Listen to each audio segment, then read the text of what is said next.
А вось гэтая прыгажосць выканана двухбаковым пераборным ткацтвам. Бачыце, яна з абоіх бакоў вельмі прыгожая. І вось такія посцілкі вельмі цаніліся ў вёсках, бо яны былі падобныя да фабрычных. Гэта хіба найбольш распаўсюджаны зараз вось від посцілак, который дашоў да нашых дзён, которые былі яшчэ папулярнымі ў 70-х, нават 80-х гадах мінулага стагоддзя.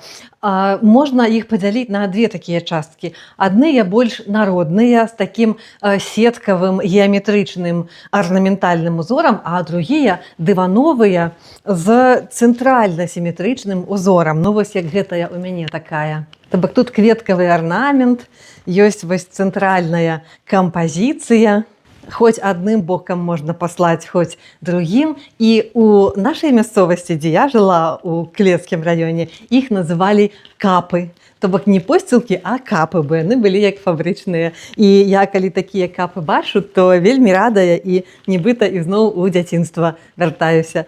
Ці былі ў вас такія посцілкі? Якія колеры былі у вашай мясцовасці ці ў вашай сям'і?